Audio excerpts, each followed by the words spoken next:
All right. Good afternoon, everyone. Good afternoon. It is officially afternoon in Raleigh, North Carolina, so we're going to go ahead and get started.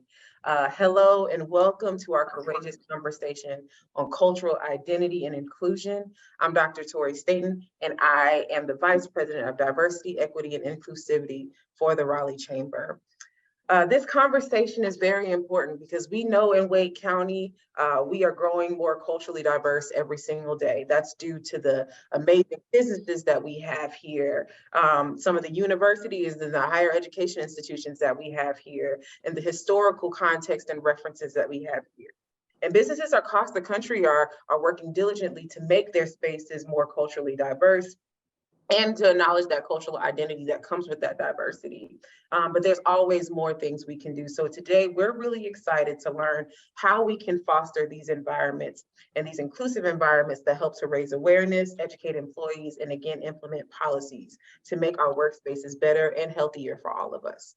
Okay, before we get started, I would love to thank our series sponsor, Fujifilm Biotechnologies, for all their support for today's conversation. During the event, we encourage you to join the session as an active participant and connect with one another, not only vocally, but also in the chat box as well. Join the conversation on social media using the hashtag Courageous Conversation. Follow us at Triangle DEI and Raleigh Chamber. Make sure you share any insights that you gain and all the great nuggets that we'll talk about today. Now, enough of me talking. Let's introduce you all to our amazing speakers this afternoon. That's Becky Sabiscus. Becky is the International Programs Coordinator at the NCSU Global Training Initiative. She manages the Developing Cultural Competence Student Certificate Program and other student-focused global learning endeavors. Becky also provides logistical instructional support to GTI clients and partners for on-campus and overseas programs. This is just a glimpse into the great work that she does with NCSU's Global Training Initiative. I'm excited to welcome Becky Sabulskis. Thank you so much, Dr. Staten. It is a pleasure to be with you all today. I'm joined as well by my colleague, Madison Sinclair. So we'll both give you some brief introductions. As was stated, we work with the Global Training Initiative. It is a part of the Office of Global Engagement at NC State University. We have the wonderful privilege of getting to work with so many international populations, both thinking about the faculty and staff that are employed at our institution, as well as the thousands of students who are traveling all around the world to get to Raleigh, North Carolina to pursue their education, all the way to the international firms that are populating all over the Triangle, and why it's such a pleasure to be with the Chamber of Commerce today. So my experience is I studied language and international trade as an undergraduate, got this job with NC State, and I've been doing cultural competence and diversity, equity, inclusion work for 8 years. Since getting this position, and being in Raleigh has been, I think, such an important context for learning these skills and really being able to apply it to what it means to work internationally. I also earned my master's in international studies from NC State in 2020. So I also was one of those virtual students that moved to that experience during the pandemic, and I've been supporting our students through that experience for the last 2 years too. And I'm joined by Madison, if you'll introduce yourself. Hello, everybody. My name is Madison Sinclair. I'm happy to join you all today. I can help with chat or anything if you have any questions. I'm an international programs assistant, which really just means I'm here to help in any way, any of the programs or partners that GTI brings on. I actually joined as a student worker when I went to NC State. I fell in love with GTI and all their programs, so now I'm happily a full-time worker there. So we're happy to listen to Becky this morning. If you guys have any questions in the chat for me, feel free to leave them there. Super. Thank you so much for joining us, Madison. And yes, we definitely encourage all engagement. We'll be sending you all into a breakout room so we can make sure that we're hearing from folks and you have the opportunity to connect as well. But we'll be doing our best to monitor the chat and get some thoughts to integrate into our conversation from that space as well. So it's been well articulated already. We are coming from the higher education context. So go ahead and switch your brain to acknowledging that you are now working with educators. So some of our norms in this space might feel a little bit different than what you're doing in professional contexts, but I encourage you to embrace that and fully participate. In our experience, these are some good practices that help us to connect and have these conversations.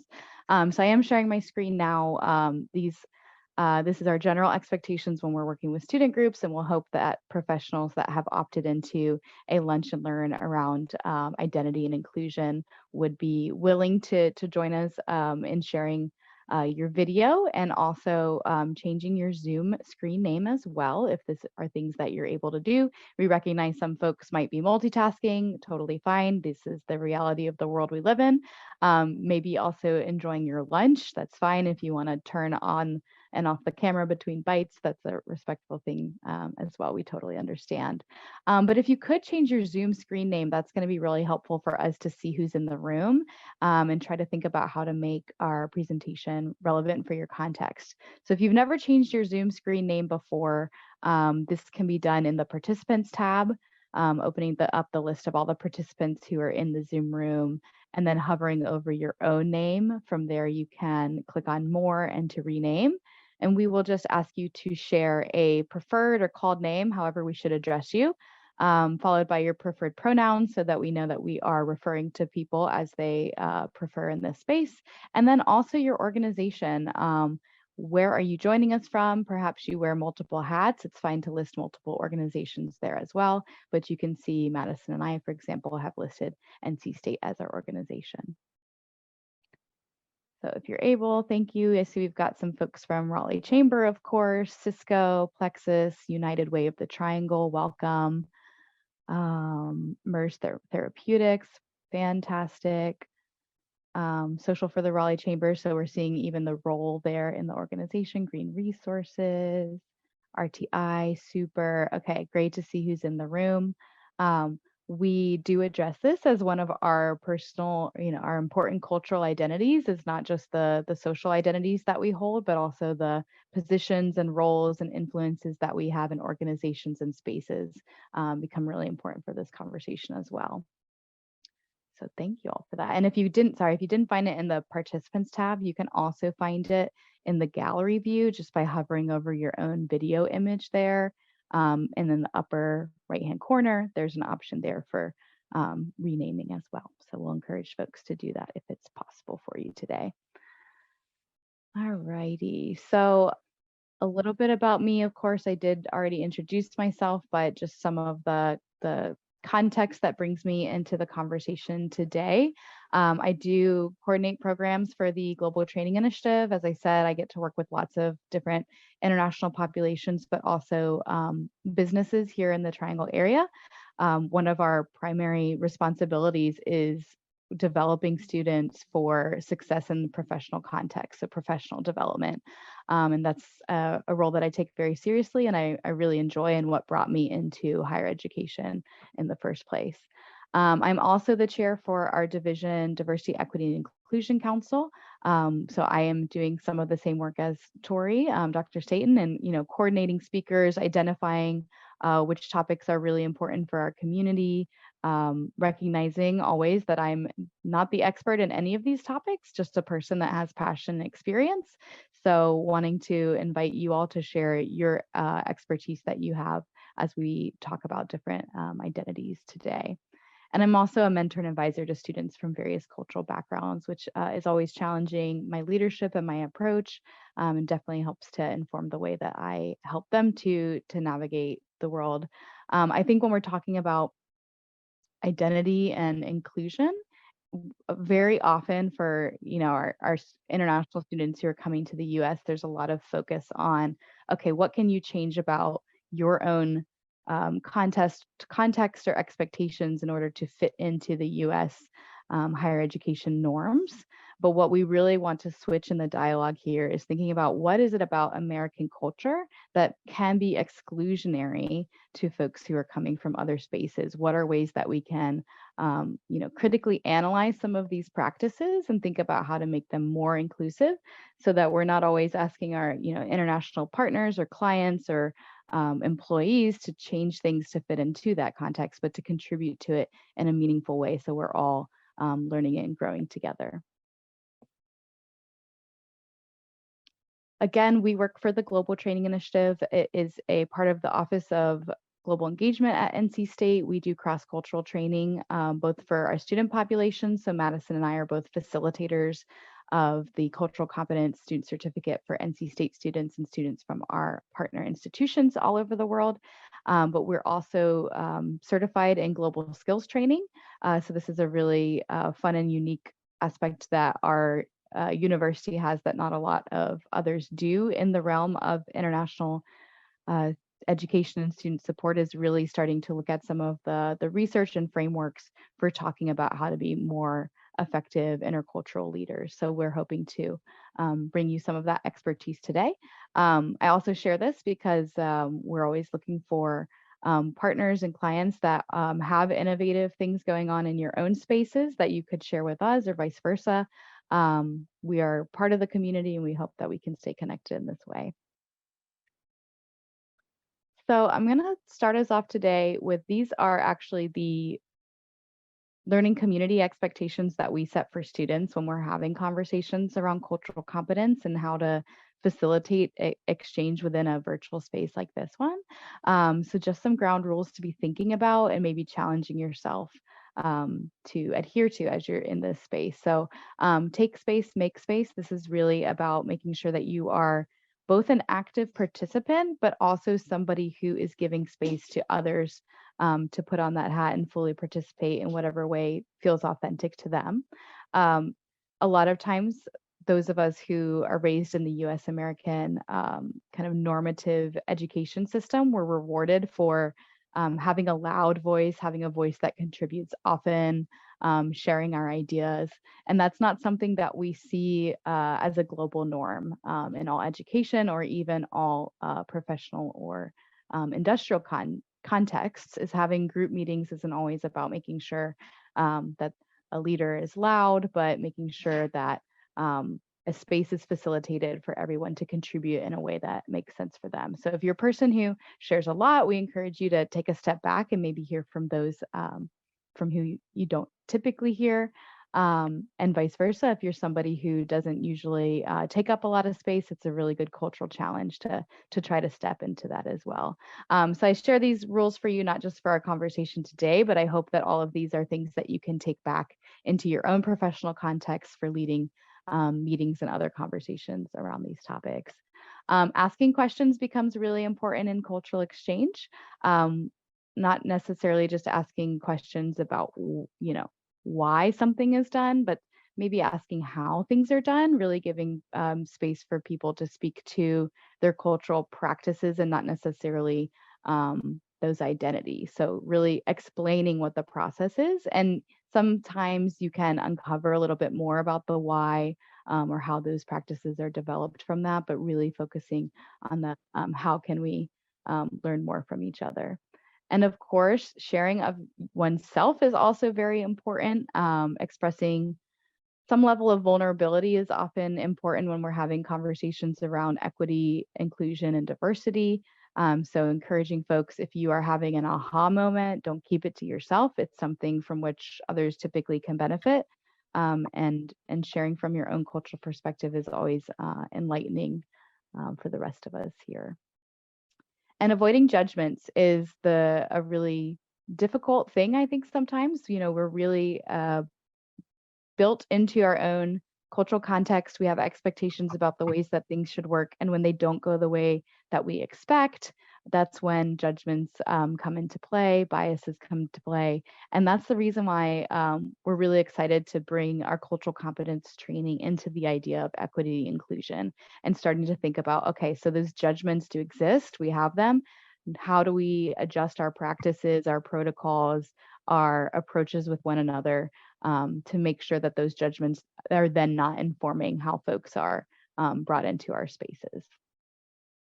So with these kind of groundworks or frameworks informing what we're hoping to do today, these are the takeaways that we do intend.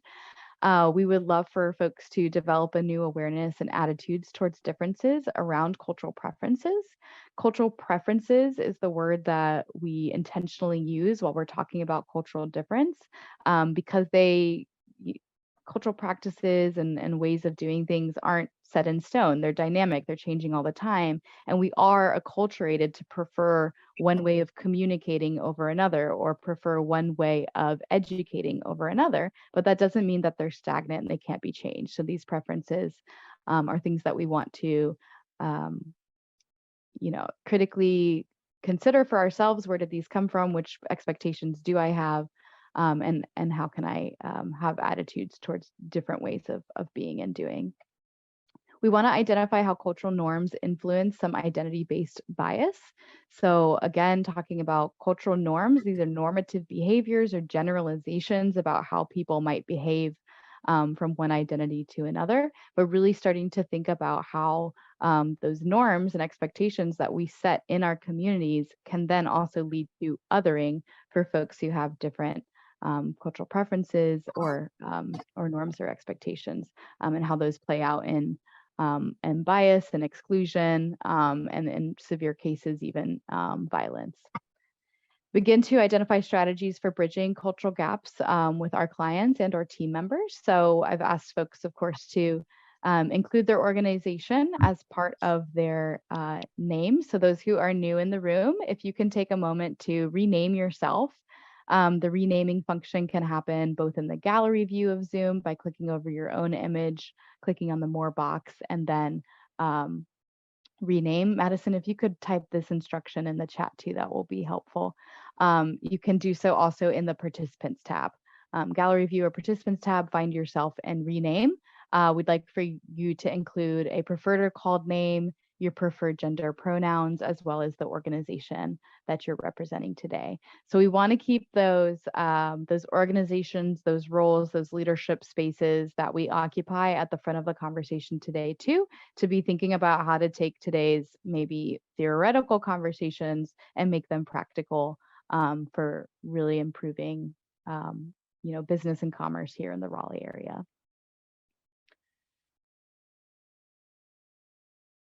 So we like to start with a basic explanation or kind of common framework for thinking about what is culture.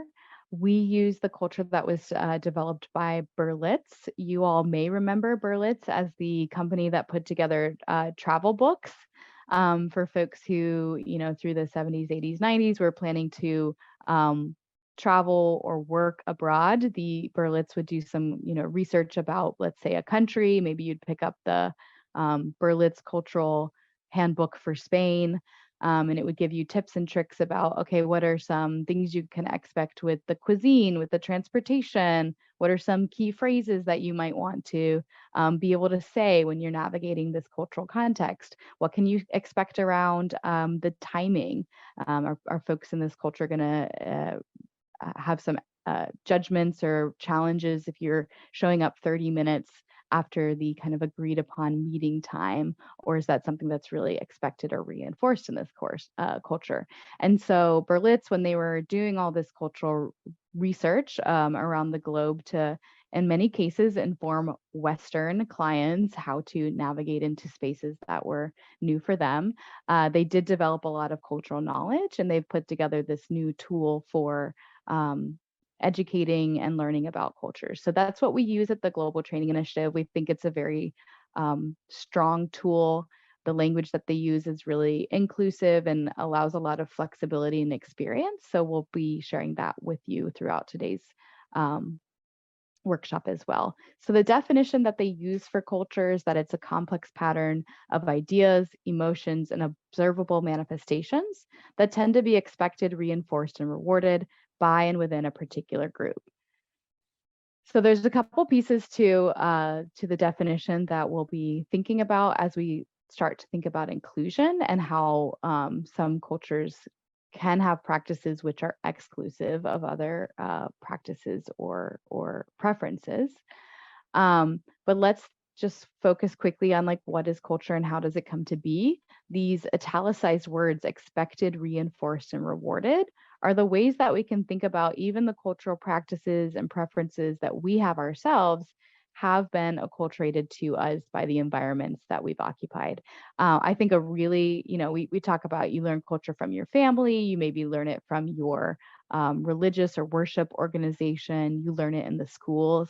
I think a really helpful way of thinking about how culture can be expected, reinforced, and rewarded is thinking about those messages that showed up in all three of those places for you. It could be something as simple as a dining utensil.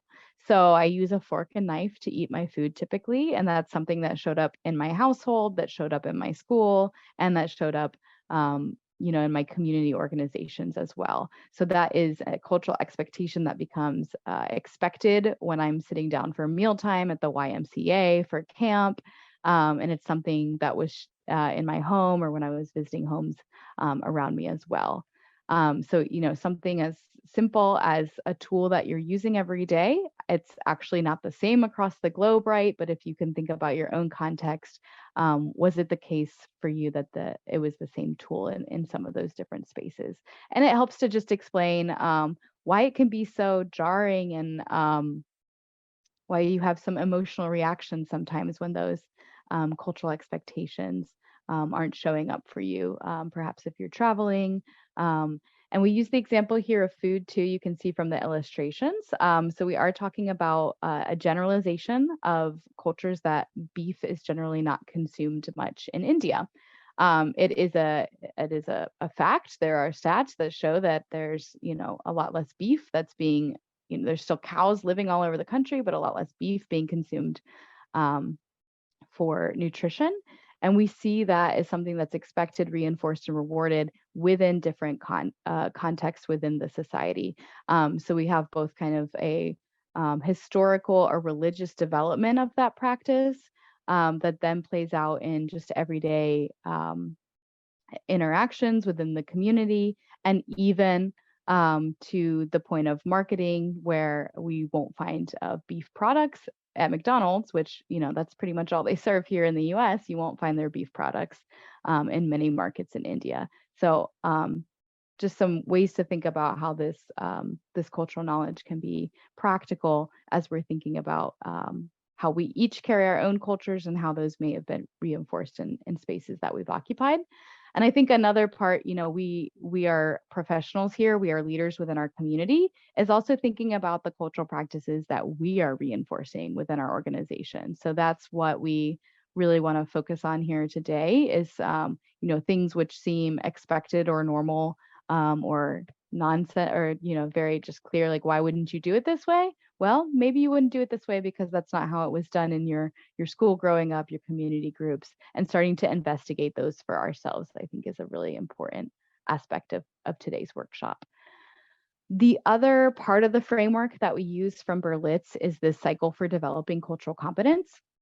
It is a perpetual ongoing cycle for lifelong learning. I can presume that any person that's in a lunch and learn around this topic is a lifelong learner, somebody who recognizes that the learning is not over, things are changing all the time, and it's really important to engage and to continue to investigate for yourself. And learning culture is the same way. Not only are there just countless cultural identities around the globe that even if you become fluent or proficient in one culture, you're still not having that expertise in global cultures. But yeah, also just it's always changing. So open attitude becomes kind of the precursor for what it means to develop your cultural competence and to become more effective in learning about other cultures. And I've included a statement here that we use as a learning objective for our students within our certificate program. And I thought really resonated for something we want to think about today with the topic of identity and inclusion. An open attitude is characterized by a willingness to learn other ways of being and thinking with a curiosity and avoidance of judgment. We've already covered this, right? Harmful consequences of a closed attitude include avoidance, exclusion, stereotyping, and even emotional and physical violence. So what we're talking about when we're thinking about something as simple as an open attitude has very strong implications and impacts when it's not practiced. So, we're talking about inclusion, and we have here that a consequence of a closed attitude can be exclusion. I did want to share just maybe a case study for thinking about how we might be how some practices can be exclusive. And when we're talking about identity and inclusion in particular. So I was thinking of the example of, okay, so we have protected classes in the US, right? So it's very clear to us from a protocol or practice point of view, who can we hire, what can we ask for around, particular identities. And we've gotten a little bit more, I would say, proficient at being able to make sure that there's opportunities for diverse candidates to get into our spaces, but does that mean that they're being included when we really get into our business practices? So if you have a protected class, something like religion, sure, we're not asking you anything about your religious identity as we bring you on board, onto the team, as you start to do your work. It's not relevant, but a way that it could become relevant is maybe thinking about, a lot of religious identities. Again, here is a generalization, is what we use when we're talking about cultures. A lot of folks with religious identities, or those for whom religion is a really important identity, they may not want to partake in something like a social happy. They may feel that that is a space that's not inclusive of their beliefs. They might find that people start to, if you get a little intoxicated, kind of free with your words and your space, you're maybe not no longer performing within kind of expected, comfortable, respectable social norms. So you may find that planning something like a happy hour, which is thought to be, social and bring everyone together, can actually be excluding whole populations that are protected, but because they're not citing a religious identity is the reason they're not showing up, we may not even be capturing that cultural identity is so important for that person, and they're not finding that as an accessible way to integrate and interact with the team. So just one example there to be thinking about. You all are professionals and have your own experiences, so we do want to make some time and start to think about how those practices maybe are showing up in your spaces too. And for those that aren't familiar with the idea of universal design, when we're thinking about inclusive practices, we're really making improvements to things that are then making everything more inclusive. So the example of stopping happy hours within our division that did occur in the past for this specific reason also benefited folks who were feeling excluded because they are parents and felt the responsibility after work that they needed to go and do some caregiving. And so we did get positive feedback about how that was well received from multiple identities. So a lot there to think about in identity and inclusion. The cycle that we see here, we're focusing on open attitude right now, but we'll be doing some self-awareness investigation, thinking about what your own cultural context has been and how that shows up in the work that you're doing and the leadership that you display. Other awareness is starting to collect understandings of how other folks interact. We did talk in our definition for culture that it's expected, reinforced, and rewarded by and within particular groups. So often when we're talking about culture, we think about nationality, right? We're like US American versus Chinese, and we have to think about it in that box. Well, that's a prescribed box, and it's not inclusive of everyone, and not every US American has the same experience as their neighbor. And so we also do encourage ourselves to think about the various levels of culture and different ways that folks might be engaging. So even if you're in a space with a quote unquote homogeneous group of people, you're still able to do a lot of other awareness gathering and observing how other people around you interact. We then move into cultural knowledge. So this is taking those data and observations and informed histories and knowledges of societies and peoples and starting to generalize them to the point where we can make general comments about how somebody, somebody with let's say a female in the US might interact, right? So there's like kind of an intersection of identities, but it's informed by experience, by awareness, and by historical context. And then cultural skills is getting to the point where we're actually able to have positive, productive, supportive, intercultural interactions that are, avoiding these harmful consequences.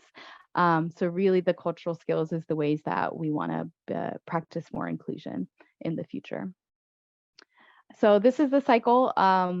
We've only got 90 minutes maximum here today, so we're not going to be able to do all of the work, but I'm hoping that this framework is something that you can bring back into your spaces to continue to investigate where you might be within this cycle and how to make sure that your employees are also developing in this way. So I've mentioned generalizations a couple of times. I just want to make a note about it because generalizations are a helpful way that we as social scientists make sense of the ways that groups of people interact. As I said, they're characterized by an open attitude, curiosity, and a willingness to learn, ask questions, and include all the new data points as you do get the answers to your questions. Stereotypes, on the other hand, are harmful. We want to avoid them. They are ever present in this work, and it does make it very tedious. People are very afraid of doing harm in this way, and it's an important consideration to make. The way that you can identify a stereotype is that it is characterized by a judgmental attitude, a selective perception, and a refusal to learn.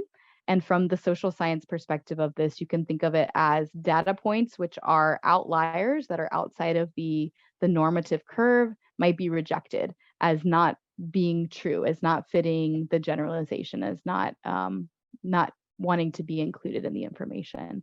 So that's the selective perception as well. Perhaps you see one data point, one person displaying this behavior, and you say, oh, all white Americans are that way because you see one particular person displaying that behavior. So the stereotypes are not helpful in that way. We do see them show up. We do hear them in our spaces. And so we do provide this context just to give you all a little bit more autonomy and authority and accountability to be able to call out when folks are making stereotypes and challenge yourself to think, okay, how did I get to this stereotype? What message was it that showed up in my education system, in my family, in my community that made me believe that this was the truth about these people instead of generalizations. So it's a really useful social science investigation tool that I believe can help us as we're trying to navigate bias and exclusion. Any questions about that, or thoughts or reflections on stereotypes in general?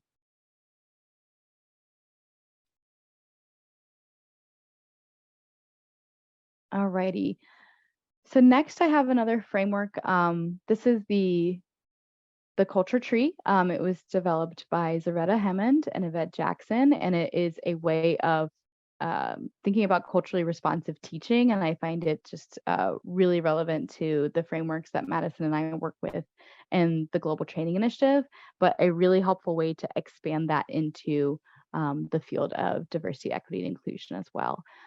So very often in the field of cultural competence, we reference the work by, sorry, and I forgot the name, which is embarrassing. So the iceberg, the Hofstede and his 8 cultural dimensions, and then the cultural iceberg as a framework for thinking about how aspects of culture can be visible and invisible. So visible aspects of culture being things like language, like dress, music, arts, all of these kind of observable ways that we see people present themselves in spaces. But the important part of culture is really what's underneath the surface level, the histories, the context, the values and attitudes and beliefs that inform somebody's worldview, and then do kind of uh, show themselves as kind of those surface level cultural observable things. But this metaphor that culture is a tree, I think, is really helpful too, because we can see those observable elements as surface level culture, and something that we kind of give a lot of attention and sometimes appropriate as well. These are the observable parts of culture that can be viewed as really exotic or fun, or we want to try it on. But unless you include the trunk of the tree and the root systems, you're not including the entire cultural experience that led to those observable elements. So we will be talking about communication style, personal space, timing. These are some of those kind of unspoken rules of shallow culture that we do start to see play out oftentimes in kind of our protocols and the ways that we're interacting with each other in professional spaces. But then, of course, very important is the roots of the tree being that deep level of culture, those core beliefs, those group values. And what I really love about this analogy here is also thinking about each of us as our own individual cultural tree. Um, we tend to share the root systems with those people that we grew up around, our communities, um, folks who share a lot of the same values, intentions, ways of doing and thinking that gets reinforced as our trunk is growing up. And then the leaves are sometimes a little bit more of the individual expression of those deeper held values and contexts. So we will be looking at this as we start to explore specifically some of the US American values, because whether you identify as a US American or not, it is the context of working within Raleigh, North Carolina. Raleigh is, I think, a quintessential American experience. We tell our students that being in North Carolina is like being in a microcosm of the US. We've got the mountains and the ocean, and we've got the higher education and the industry. We're a purple state. We've got all the great diversity represented just within our own community. And so we will be exploring some of the values of US American culture to really think about how this shows up in your spaces. So I'm going to use the 3 P's of culture: practices, products, and perspectives as a way for us to continue this conversation. So products are those tangible aspects of culture, like the leaves of the tree. Again, that's dress, language, music, arts. Practices are they're also observable, but not tangible. So they are ways that we interact with each other. They are expectations around the time that you're going to show up. Their expectations around what does gift giving look like. Their expectations around what time of day am I going to take tea. Expectations around, am I going to drop everything and talk to this client, or is there an understanding that I need to balance one thing at a time, right? Perspectives then are the root level of the tree, the deep culture, and those kind of deeper held values and attitudes and beliefs that lead into those. So products, practices, and perspectives we'll be talking through. I did talk a little bit about the levels of culture, but I did want to use this as a quick engagement opportunity. So levels of culture, this metaphor is that culture is an onion. So there's many different layers of our cultural identity. Again, we're not all just representing our national culture all the time. We have both the organization levels of our culture. So thinking about the ways that your organization might have particular practices around leave or reporting to work or communication standards or even hierarchies and reporting to or training and all of these things. So within that kind of organizational side of culture, you have the organization itself. The functional groups within an organization tend to have different cultures. For example, at NC State, the academic departments do things really different than we do over in international affairs, even as far as like what reporting to work looks like. And then there's also team practices. So how are things kind of expected, reinforced, and rewarded within your own reporting team? And I think this is really important for today's context in particular, because this is where we can make the most impact is within those teams. These are constructed norms that we do within our own small groups, right? So whether you're a leader on that team or not, you are a member of it, and your behaviors, hold consequences and can be reinforced or rewarded in different ways. So just challenge you to be thinking about, from that professional point of view, what are some of those kind of cultural norms that are happening in your team spaces. And then on the other side of this onion, we have identity groups. So we're talking, of course, today about social identities and inclusion. So these are all the protected classes of which we're well aware: race, gender, religion, national origin, but also other identity groups. It could be communities, it can be regional. A lot of our identities are not protected classes. And then also underneath that, your familial culture. How are things done within your family that might be different than families that have even very similar identity experiences? And then the individual level too. So back to the leaves of the tree, how do these kind of cultural influences actually kind of play out in your own personality and the way that you navigate your spaces? So we all have a number of cultural identities. So I wanted to use this as a little chat bomb opportunity. So for a chat bomb, I'll invite everybody to go ahead and type your response, but don't press enter yet. In the chat, can you identify 5 of your levels of culture? So I put I only listed 4. Okay, we'll say 4 to 5, since that's how I've demonstrated it. So I am a white, cisgender, female, educator, and Southern woman. So those are 5 of my cultural identities that really influence the way that I navigate the world and influence the work that I do as well. So I'll invite folks really quickly to write down 5, and then I will do a countdown to ask you to press enter. So educator, of course, comes from my organizational side of my cultural onion. So challenge you to think about some things that maybe aren't always front of mind for you. And I'll count down in just a moment. Thank you. See stuff coming through already. So I'll do a countdown from 3, and we'll have everybody put their response. 3, 2, 1, chat bomb. See to work. Yes, excellent, perfect. So thank you all for starting to think about that. We're on the self-awareness side of the cycle for developing cultural competence. When we think about our levels of culture, these perspectives, experiences definitely influence the way that we have had to navigate the world, and also the opportunities and privileges that we are rewarded within our spaces. And it's also a grave responsibility that we have in recognizing how those identities are perceived by others, but also how we can use those identities to empower and create more inclusive spaces.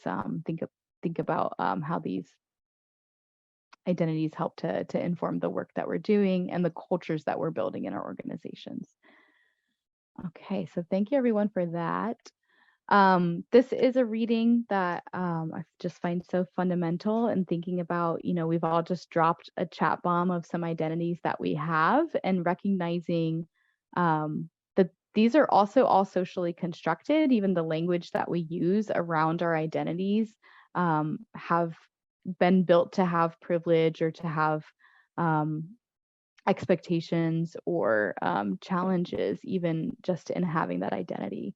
So Beverly Tatum has this wonderful quote: "The concept of identity is a complex one, shaped by individual characteristics, family dynamics, historical factors, and social and political contexts. Who am I? The answer depends in a large part on who the world around me says I am. Who do my parents say I am? Who do my peers say I am? What messages is reflected back to me in the faces and voices of my teachers, my neighbors, store clerks? What do I learn from the media about myself? How am I represented in the cultural images around me? Or am I missing from the picture altogether?" So it's, I think, a really nice reflection, both for self-awareness about what some of those identities are that you're carrying, but thinking about this question from the empathetic perspective of those that you're working with as well. How how are the cultural images around them represented within the work or within the community, and what can we be doing to make sure that that is a positive and inclusive representation that folks feel is authentic for themselves. Okay, so any questions to this point, or thoughts or ideas for conversation? I've been talking a lot, sorry. It's the educator side of things.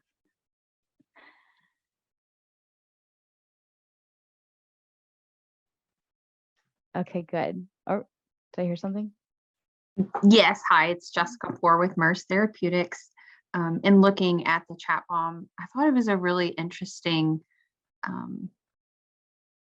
take on a way to introduce ourselves. Is that kind of what you always do in a group, is introduce yourself and give 5 interesting things, but then to just see all of the differences amongst the commonalities was really cool. And, you know, looking at someone, you may not be able to get those pieces of their identity. And that superficial is kind of how we always start out with, just as what we see. And sometimes it's kind of sad that that may form how you interact with people.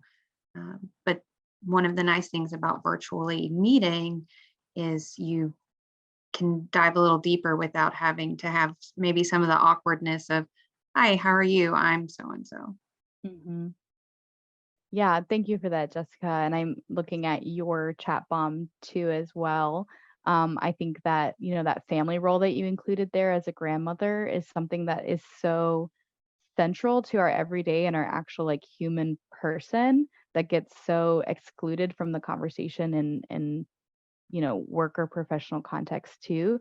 So yeah, just giving folks sometimes the opportunity to share what those identities are that are important to them can help them maybe feel empowered later to actually refer to that later if there is you know, a need that they need to express at some point.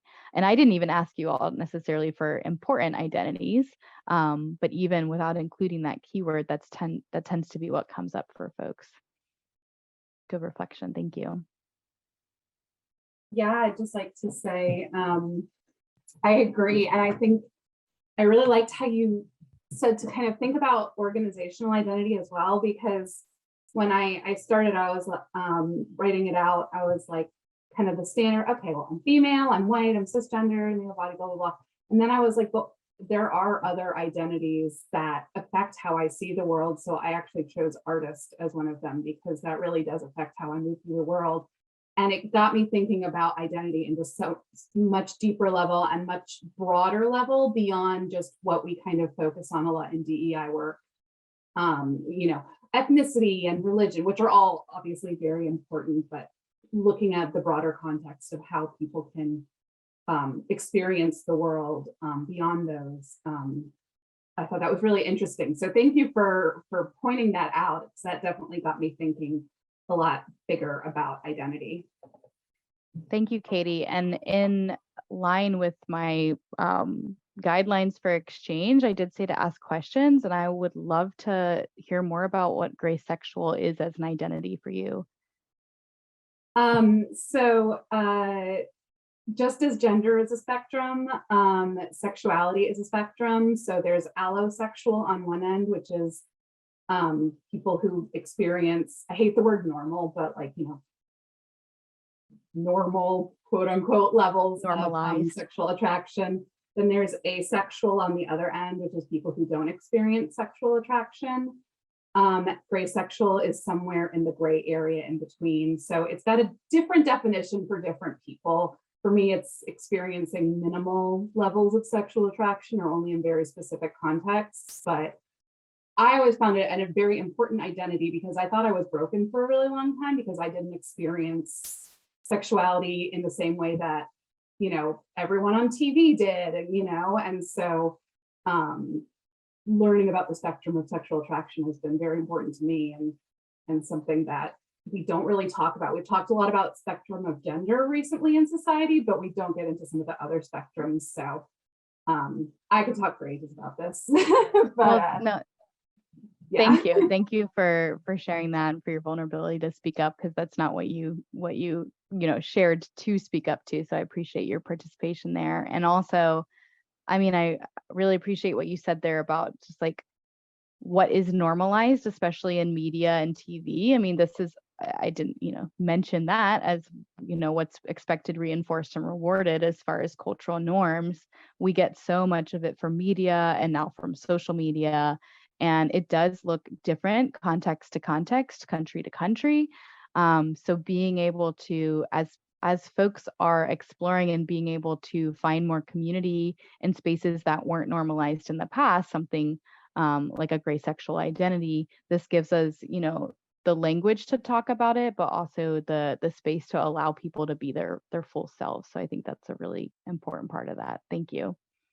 Katie, thank you for telling us that, because I was going to have to Google it, and then you explained it so well. So I just want to say thank you. I do think it takes a certain amount of braveness to put a term like that up there and then explain it to the group. But my only thing I wanted to say is I love this complexity of identity.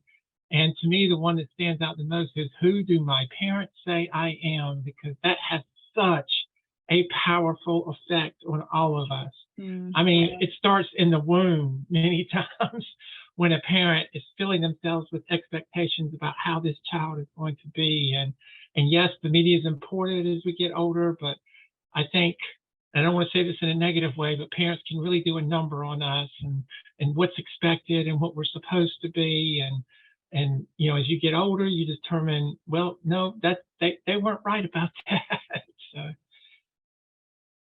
Yeah, thank you so much for sharing that. And I think, that even what our relationships with our parents are differ so much from person to person, depending on what your context or experience has been. So also reading that as a more inclusive term of like, my caregivers, I think is really important too. Yeah, thank you. Sure. Okay, good. So I think we're primed for a little conversation, which is lovely.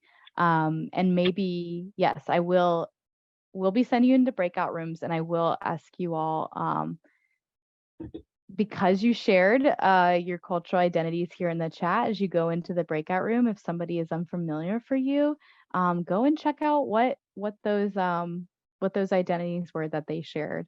It doesn't have to be part of the conversation that you have, but it's an important part of the other awareness building and seeing, okay, what came up for this person as you're having the next conversation. So next, we're going to be going to breakout rooms. I see we have 20 people in the room, which is really without the facility, 16. So Madison, I'm going to ask you to make 4 breakout rooms. And we'll send folks in there for a 15-minute conversation. And what we're going to talk about is this slide. And I do have a document I can drop into the chat in just a moment as well. So this resource is from, it was written by Robert Coles in 1984. So it is actually a pretty old document, but it's terribly important because it's still something that we use to this day to acculturate US immigrants to our culture. So it's used very regularly by different immigration organizations around the US to help immigrants in understanding as they're stepping into the US American culture and context, what to expect of our cultural values. And I think there is a longer document that I can drop in as well. I mean, not long, it's less than 10-page read. But we do find it generates a lot of good conversation about what values have been idealized or reinforced within American context, and for whom in our society are those actually like, truly norms and not just kind of ideal values. So it does outline these 13 values. And this is just a quick kind of summary of them. And what I'm going to ask folks to do, where did I write my question? Probably in my notes here. Sorry.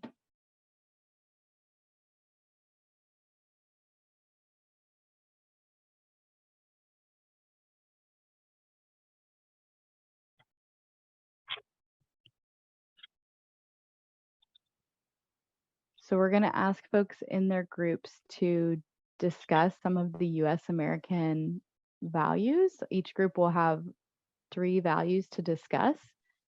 And sorry for my postponement, stalling.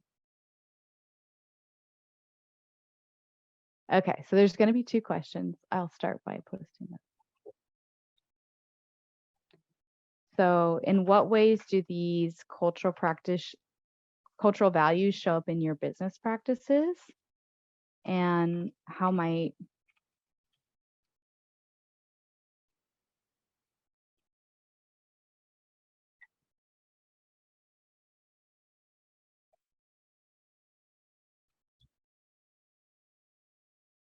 Okay. In what ways do those cultural values show up in your business practices and how might they hinder inclusion?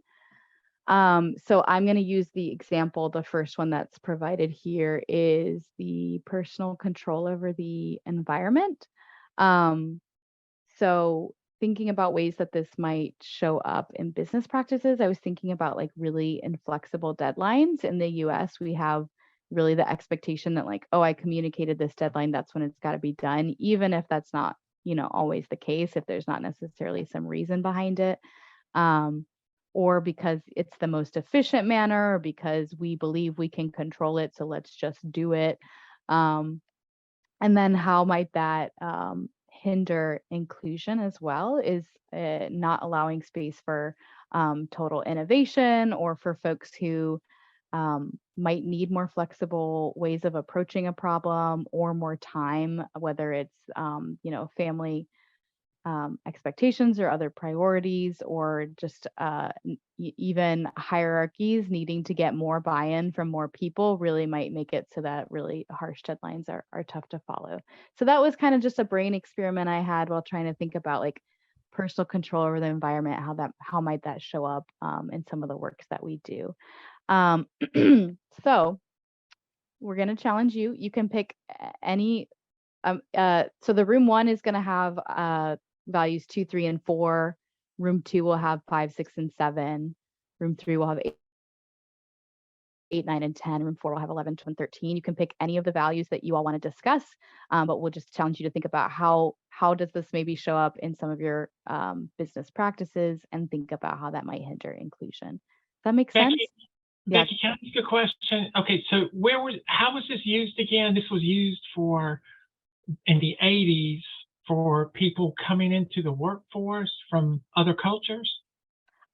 I apologize. My internet went out a bit there. Could you say the question again? How was this document used? So you said it was used for people coming in and starting the workplace that might be from a different culture. Is that what you said? Yeah, not even the workplace, actually immigrating to the US. A lot of immigration organizations will use this for orienting their newcomers. I have a lot of thoughts about it, but I just want to be sure. Yeah, and I will drop that in here in just a moment to the document.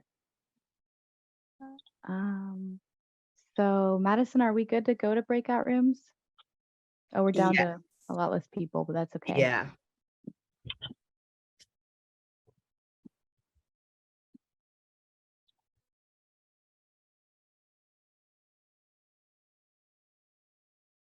And I believe Zoom now has a way you can like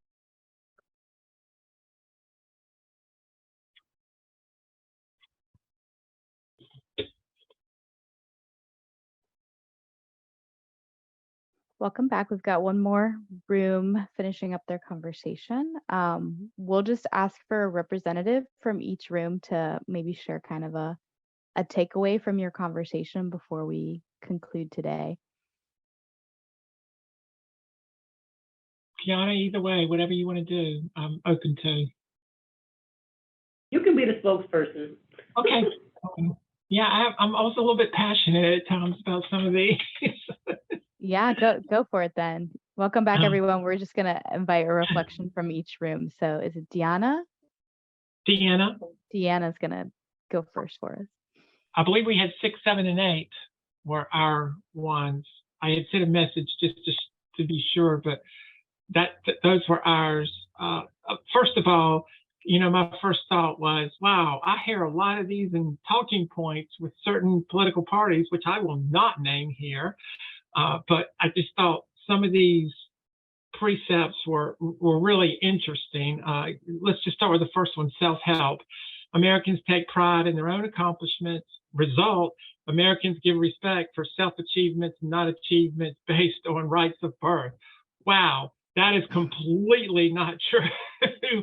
And to fill people's heads with that will only bring disappointment. There's no way that we are all born into a level playing ground. I mean, there's no doubt people are born on third base and people are born on home base. And our achievements are based on a multifaceted type of, I would say, environmental type of factors, behavioral, or how what they were born into. I think this is a dangerous precept for people to take this and believe in it, because then you can turn around and you can say, well, you know what? Everybody has an equal chance here, you know, and you didn't make it. That's your fault. That's all on you. And I'm just going to jump to the next one because I know we don't have a lot of time. Competition and free enterprise. Americans believe competition brings out the best in people, and free enterprise leads to progress and produces success. Result, competition is emphasized over cooperation. Well, thank goodness we have more women in the workplace who believe in cooperation, because I do not think there has been proven time and time again that competition is not always the best system for picking the best result. And I brought up 2007, where it was wide open competition, especially when it came to loans. And no one cared about what the rules were. No one cared about it being based on reality. And so we all went crazy with loans because we thought, well, this is competition at its best. And look what happened. You know, our economy basically collapsed. So competition is not always the best. I'm not saying there's not a place for competition, but if the game is rigged and someone has, whether connections through a fraternity or sorority, whether someone has connections from who they grew up with, you never have a level playing field with competition, because someone will always have a little more. Also, to that point, once people win something and think that they won it competitively, they will game the system so that they will win again and again. And that is not the best result for us, because then you just have someone who is getting a contract or whatever renewed. Yeah, I'm gonna cut you off there, Deanna, Okay. just in the interest of time, but thank you for both Yeah, of those that's fine. reflections so far. Yeah, Okay. so one thing that came up for me in your thought about the fraternity and sorority connections too, that's something we have also recognized at NC State, that candidates who have experience with NC State get, you know, a better interview. Yeah. Their interview becomes less about their skill set. It becomes about their experience with the institution. So that's been something that we've had to address and really think about in the way that we phrase our questions as I'm well. sorry I took too long. No, it's okay. I know it's a deep conversation, deep reflection. Yeah, that's okay. So I'm gonna ask a representative from room 1, so Dylan or Janet, and you can just focus on one of the values and think about how it shows up as a practice for you. Yeah, I actually can go ahead and go. So I thought what was really interesting about this first one, right, that people can and should control nature. We brought up topics of global warming and kind of like ownership and control over things as a whole. It's really interesting. We talked kind of a little bit all over the place about how all of these are very egocentric and very like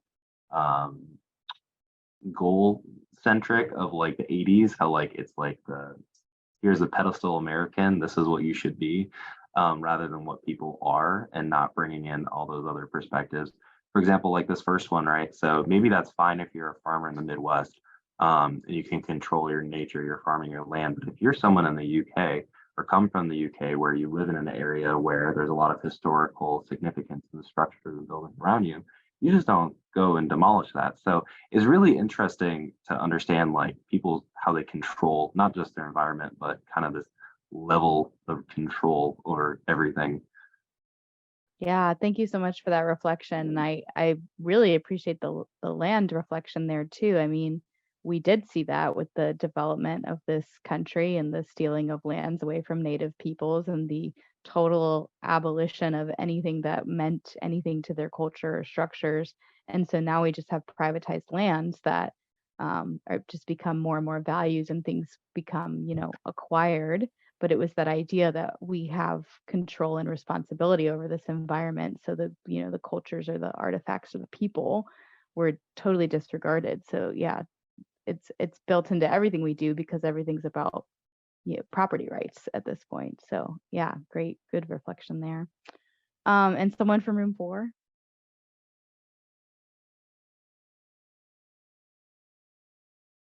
I like to talk. I'll do it, Althea. Okay. Um, Go ahead, Jessica.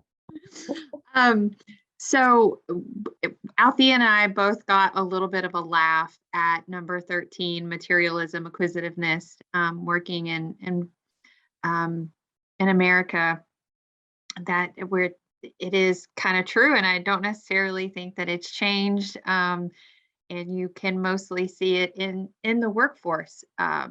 But where we spent most of our conversation was on number 11 with directness, openness, and honesty. And we both kind of thought that was a shift maybe that we've seen in America from the 80s to now, is that the telling the truth and not worrying about how it affects the other person has shifted a little bit. And not necessarily that we don't tell the truth, but when we are talking to someone, we may be mindful of how that truth may impact them, and ensuring that we're not being hurtful or hateful or disrespectful in discussing that truth. One thing that Althea said that I really liked was, we do hear that phrase very often, my truth. And, she had kind of said it wasn't something she necessarily understood. 2 + 2 is 4. And I gave another perspective of, the number 6. Depending on how you're looking at it, it could be a 6 or it could be a 9. And that could be how someone's, my truth could be different than someone else's truth. Excellent. Thank you so much for thinking about that and like how that plays out in practices too around like, building trust with your colleagues too. How do you reinforce truth telling versus sharing stories and thinking about the impact that those topics might have on someone else, because it is something we do need to be very intentional about, but it is maybe a little contrary to the culture that's been set up. So I think I love working with these values because I think it's such a great example of how particular values can be reinforced when we know that they're already going to benefit particular populations, or how some folks are given tools to successfully or live out these values where others aren't necessarily. So I think it's a really helpful tool for thinking about just those general inclusive practices in organizations around, okay, well, is efficiency something that we really need to be working for? Are there other goals here? And bringing folks to the table to allow them to reflect on that is also a really inclusive way to determine how you want to be building that. So that's all I have for today. I'm happy to leave the room open if that's okay, if folks want to stay and continue to discuss this, but I also want to give folks space to leave and head away because I know it was maybe thought to be only an hour.